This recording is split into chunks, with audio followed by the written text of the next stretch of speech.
Hello everyone out there. This is once again Peter Harris from Commercial Property Advisors, also author of this book, Commercial Real Estate Investing for Dummies, and coach and mentor to many commercial real estate investors all across this great nation of ours. The title and subject of today's video is Secrets to Refinancing Commercial Real Estate. Let's get started. The first question is, why refinance commercial real estate? What's so important about refinancing commercial real estate? Well, I have three compelling reasons. Reason number one is it can immensely increase your cash flow and your cash returns on your investment if done correctly and smartly. Number two, if done well, you can pull out cash tax-free from the property that you can use to do much needed repairs, renovations, and increase the rents, or just buy another property, all tax-free. Number three, most and many successful investors, myself included, use a commercial refinance to keep our money moving. You see, you don't want to have a lot of cash sitting on the side, as well as you don't want to have a lot of equity sitting there stagnant. You need a plan of action to keep velocity on those two things, and a commercial refi is that plan. All right. Next is, what is a commercial refi and how does it differ from a home loan refi? There's two distinct differences here. Let me explain. A home loan will mature or come due in 30 years, meaning, fixed rate finance for fixed rate interest rate for 30 years, amortized over 30 years. That's what a home loan is. On commercial, yes, we have loans amortized over 30 years, but it matures. Most of them mature in 5 to 10 years, not 30. That means in 5 to 10 years, your loan comes due, and you're going to have to apply and hopefully get approved for a new commercial loan. Now, what's the main ingredient in getting approved? Well, it's called the NOI, the NOI factor, which does not apply for a home loan. The NOI is net operating income. Now, for those of you who do not know what an NOI means, net operating income, on the screen will appear a link that's going to take you to a previous training video where I break down NOI for you and the importance of it and the power of it. So click on the link after this video and check it out. Now, on a commercial property, as the NOI increases, all right, and becomes stable, it allows you to qualify for your commercial refi as well as pull cash out. So the better this is, the more stable it is, the easier it is to do that. Now, likewise, when your NOI over the years goes down or becomes unstable, a commercial lender will look at your property as risky and perhaps distressed. You may not see it that way, but they do. So this NOI factor is really, really important here, where it's not important, it doesn't exist over here. All right? Okay, so next what I want to do is everything here, including 1, 2, and 3, I'm going to apply to real life examples. All right, let's get started with the first of 3 real life deal examples I want to share with you to hopefully illustrate to you what a smart refinance can do for you, how it can help you. All right, so Dave and his wife bought a 56-unit apartment building in Florida. They purchased it about 4 years ago from a bank. The property was distressed, so they had to put some elbow grease into the property. The down payment to purchase the property came from 2 investors. They borrowed about $600,000 from the investors to buy the property with a loan. The property suffered from very, very poor rent collections, and it had a very poor reputation throughout the community. I'm talking rent collections of about 65% a month. Horrible, right? Reputation, city council, calling the owner, Dave and his wife, to the meetings to complain about the property. So not good. So Dave and his wife came to me, and they basically wanted to sell the property and be done with real estate altogether. They were at that point. I looked at the financials, I did some market research, and I saw potential in the property and also in them. So what I proposed to them was the following. I said, let's work together, and as a result, what we did was we repositioned the property over the next 18 months with better tenants. We had tighter tenant screening controls, and we also did renovations inside and out, painting the inside, but on the inside we redid the kitchens, bathrooms, new flooring, paint and light fixtures. And once we did this, the rents went up over 25% over the next year and a half with the better tenants, right? So this property has pretty much been successfully turned around. Now, it was time for Dave and his wife to make a decision, right? After all this work, what's the decision? Is it to sell or is it to hold, right? And they asked me that question, what would I do? Here's the answer I gave them. Here's what I advised them to do. And they eventually did it. Number one was to refinance the property, all right? As you guys know, once your NOI goes up, the property value goes up, and it qualifies for a refinance. So they pulled out cash, right, to pay back their investors and have cash left over for themselves and keep the property. I wanted them to keep the property for another real estate cycle, maybe another 7 to 10 years, and then they could either refinance again or sell the property and buy a larger property. And lastly, to reinvest their cash and their investors' cash. So what they did was they paid back their investors, but they had their investors stay in investment. So that's a great thing, right?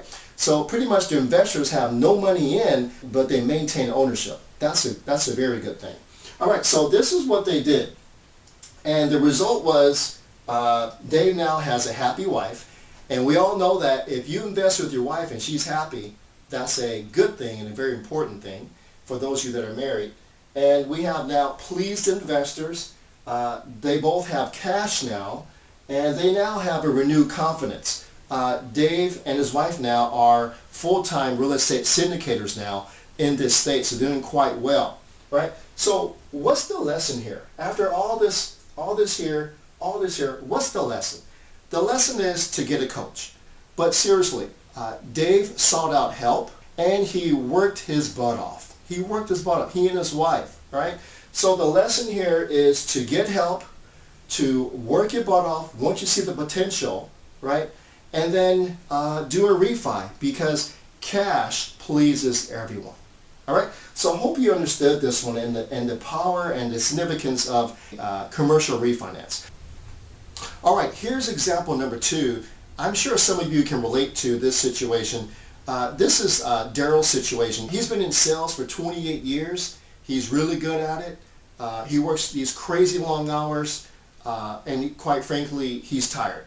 He makes a good living. So basically, 12 years ago, he bought this 14-unit apartment building in New York City, in a really nice area. And I met with him and went over his financials. I now have a better understanding of what some of his life goals are. And my conclusion was that a smart refi may help his life situation. It may give him choices and options. Let me explain. 12 years ago, Daryl took out a loan for $1.6 million. He pays 6% interest. It's amortized over 20 years, and his payments are about $11,000 a month, right?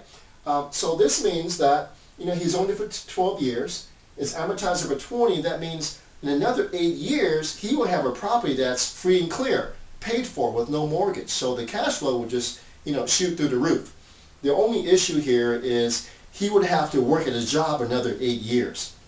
So I told Daryl that you have a choice. You have 2 choices. You can stay where you are and work another 8 years, pay off your property, then you can retire, do whatever you want to do, or you could refinance, increase your cash flow, and have options on what you want to do with that job. Work part-time, leave it, or do whatever. All right, so that was his choice to make.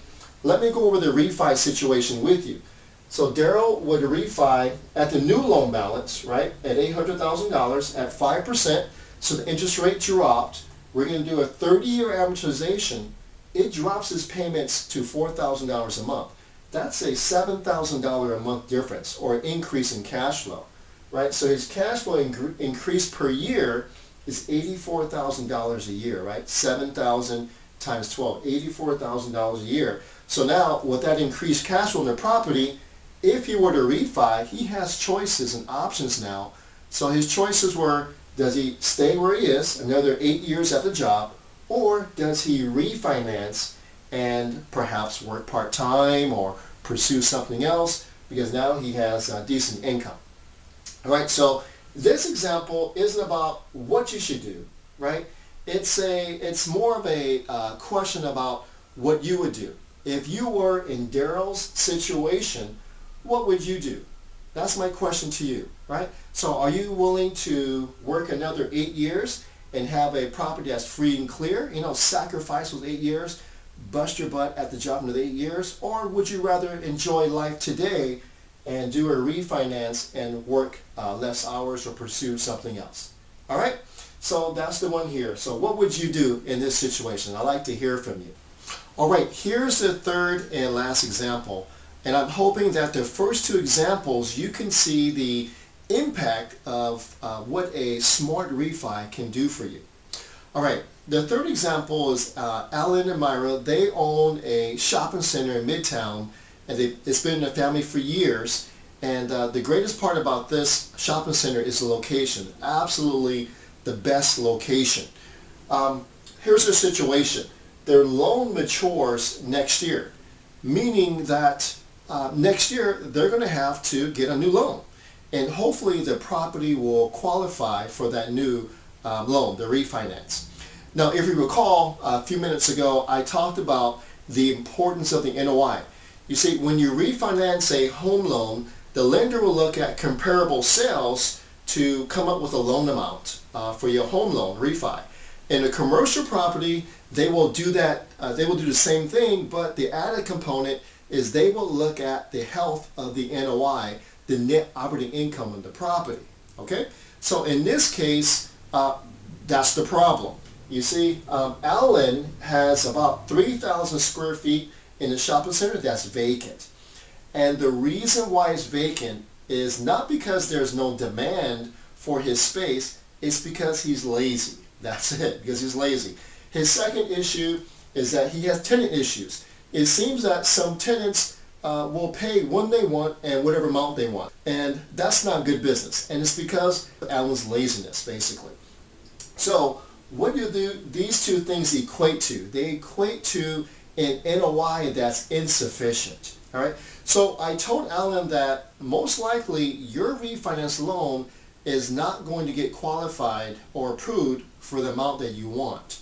So he went ahead, regardless of what I said, and he applied to a couple of local lenders.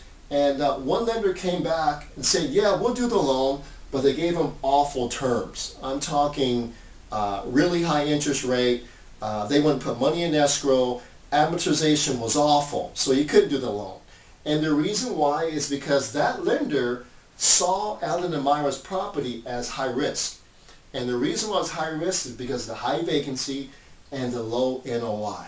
All right, so eventually down the road, Alan and Myra, they fixed these two issues. They got the space rented out, nearly all of this.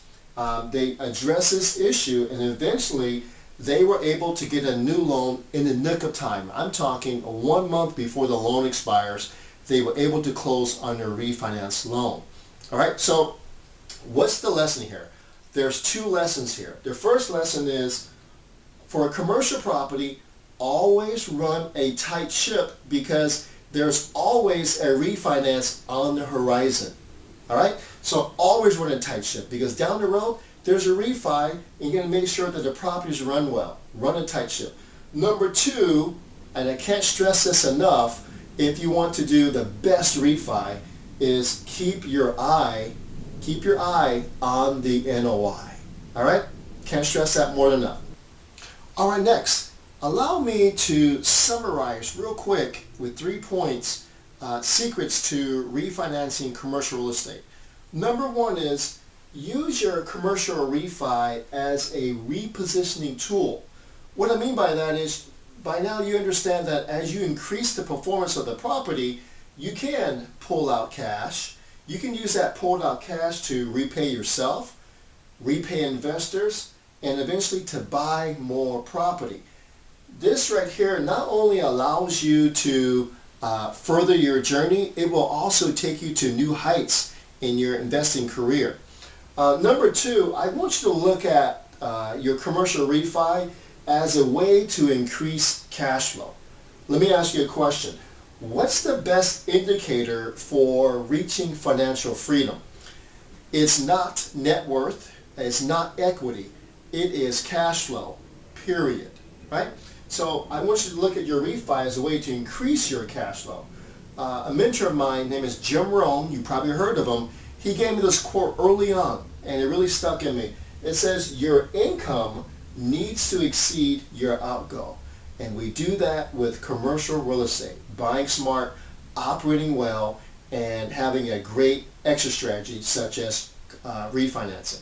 All right, and lastly, keep your eye on when your loan comes due.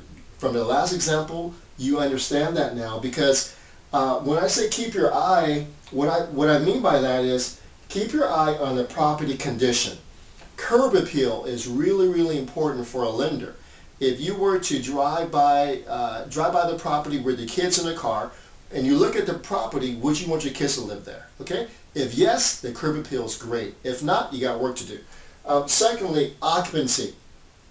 Ideally, lenders want to see their property and 90% occupied for 90 days. That pleases them, and that will put you in position for the best refi. And lastly, maximize the NOI. You understand that by now. All right. Thank you for watching Secrets to Refinancing Commercial Real Estate. If you want more videos like this, more training like this, feel free to go on our website, commercialpropertyadvisors.com. All right. Thank you very much, and I'll see you at the next video.